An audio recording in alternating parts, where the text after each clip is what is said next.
Ukutamenya ivyiza vyo gukorana n'amabanki nko gusaba ingurane, kuziganya bikazana inyungu n'ibindi ngo ni bimwe mu bituma abakenyezi badahurumbira ibikorwa vy'amabanki. Mu kiganiro co kwerekana ingorane abakenyezi bagira mu bijanye n'ikoresho ry'ubuhinga bwa none catunganijwe n'ishirahamwe Kit Hub kuri uwa 27 Ndamukiza umwaka wa 2023, Alice Nkunzimana umwe mu batanze ikiganiro yavuze ko kenshi bitumwa nuko abakenyezi batamenya amakuru. Bishoboka ko abo bakenyezi batazi iciza cyo kuja mu banki kugira konte muri banki. Ufise konte muri banki no kuvuga ko ya mahera utahana muhira abafise umutekano ntangere mu gihe uyashize muri banki. Nta uzokwiba atakaye, nta hatakaraja kubera ko uzofise aho yashira.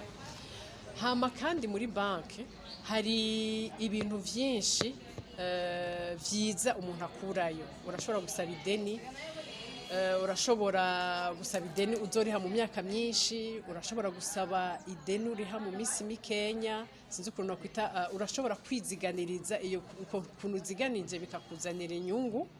Rero ivyo vyose ivyo vyiza biri muri banki hari gihe usanga abo bakenyezi batabizi bitewe n'ikintu kutamenya.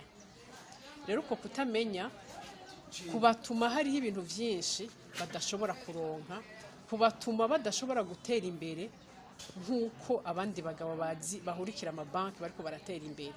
Rero birashoboka yuko kwa kuntu umukenyezi ari mu ukuntu abayeho atamenya inkuru kandi atanazirondera, aho rero ntushobora gushira ko ari we byo bimuvuye ko kubera ko atabizi, mugabo ntaba bishaka abitumwa no kutamenya.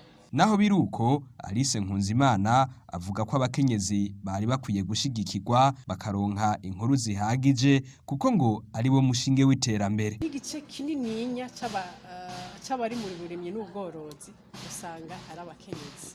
Bisigura ko rero uwo muce ukoreye ko uronka iterambere rirama. Abashakashatsi baravuga ati ushaka yuko igihugu gitera imbere akorera ku mukenyezi.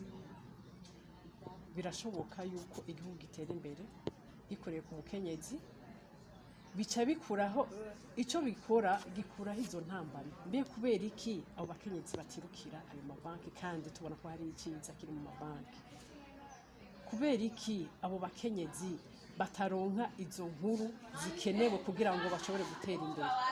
Rero naha twese, naha jewe, naha wewe, naha ico naha leta itegerezwa guha ikibanza kinini y'umukenyezi mu kumwigisha.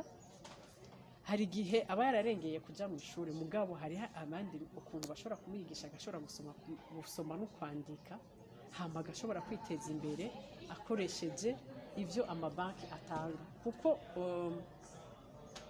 baravuga yuko kugira konte muri banki biguha novuga amahirwe menshi. Umva abakenyezi hari abari mu rudandazwa. Uwo mukenyezi ari mu rudandazwa ngaha anyi i Burundi azokenera kugira urudandazwa ndengambibi. Bizomusaba rero yuko abafise konte, bizomusaba yuko abazi gukoresha ubuhinga bwa none kugira ngo ashobore kurenga imbibe, ashobore kuvugana n'uri hanze. Birasaba rero ibintu byinshi, bisaba ubwo bumenyi, bisaba kandi yuko leta yorohereza abo bantu biciye muri ayo mabanki bakashiramwo ico novuga nk'amaservice ari adapte ku gitsina gore.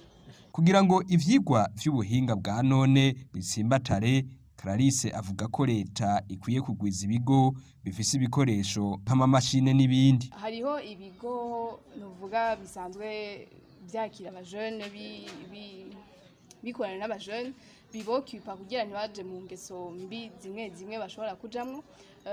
Ugasanga ivyo bigo ni ibigo bifasha cyane abajene kugira bashobore kwiyoyanta neza mu bintu bishobora kubagira akamaro, ariko ugasanga ivyo bigo ntibiri nta bikoresho bikwiye biriyo byatira abajene.